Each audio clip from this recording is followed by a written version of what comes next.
Hello everyone, आज हम लोग डिस्कस करेंगे फर्स्ट सेमेस्टर के एसईसी पेपर को, स्किल एनहांसमेंट कोर्स जो आपका है वो ये मेजर के स्टूडेंट को जिनका हिस्ट्री मेजर है उनको पढ़ना है, जो हिस्ट्री प्रोग्राम और हिस्ट्री ऑनर्स के स्टूडेंट हैं।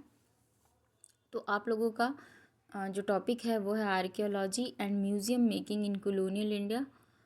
कॉलोनियल इंडिया में यानी औपनिवेशिक भारत में आर्कियोलॉजी और म्यूज़ियम मेकिंग की क्या क्या विशेषताएं थी, किस प्रकार इसका डेवलपमेंट हुआ, उन सारी चीज़ों को हम लोग देखेंगे।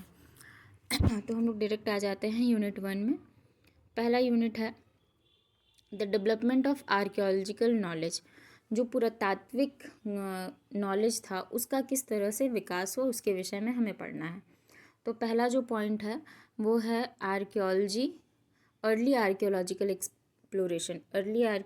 एक्सप्लोरेशन पढ़ना है। नेक्स्ट है establishment of the archaeological survey of India. Archaeological survey of India की किस प्रकार स्थापना हुई उसके बारे में हम पढ़ेंगे, फिर उसका डेवलपमेंट कैसे हुआ। नेक्स्ट है the contribution of James Prinsep and Alexander Cunningham. James Prinsep और अलेक्जेंडर कनिंघम के विषय में हमें पढ़ना है कि उन्होंने अपना क्या योगदान दिया है पुरातत्व के क्षेत्र में। तो बेसिकली यहाँ पे 3 पॉइंट हमें दिख रहे हैं। पहला है आर्कियोलॉजिकल एक्सप्लोरेशन, दूसरा है आर्कियोलॉजिकल सर्वे ऑफ इंडिया, तीसरा है James Prinsep and Alexander Cunningham. ये मुख्य विषय हैं। नेक्स्ट हम लोग आ जाते हैं यूनिट 2 में। यूनिट 2 जो है हमारा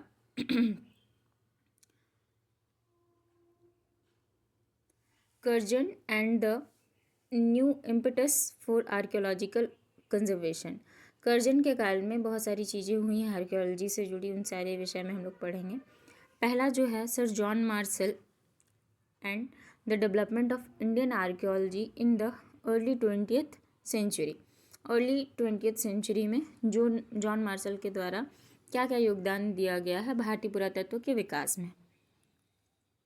नेक्स्ट पॉइंट है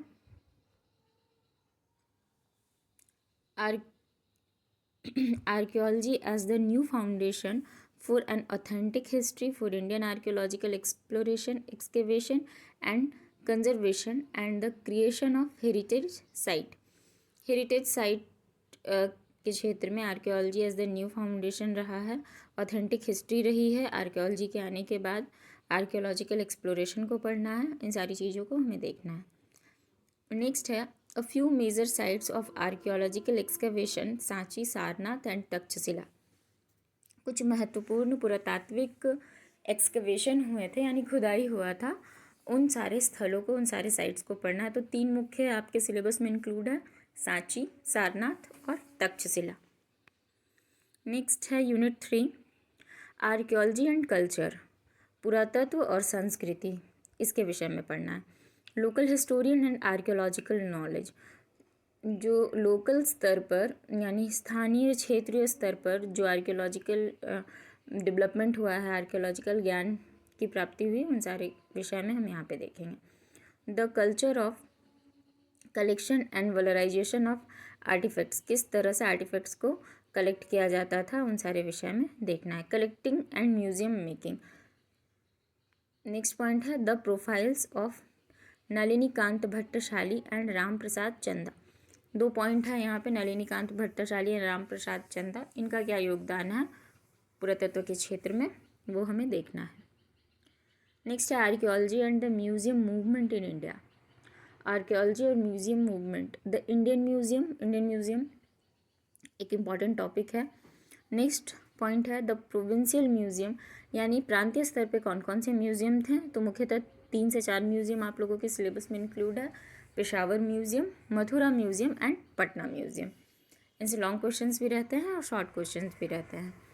द लोकल म्यूजियम, स्थानीय क्षेत्रीय स्तर पर जो म्यूजियम है वो हमारे बंगाल में जो कुछ है उनके विषय में पढ़ना है, जिसमें बंग साहित्य परिषद म्यूजियम है, ढाका म्यूजियम है and Varendra research society museum है।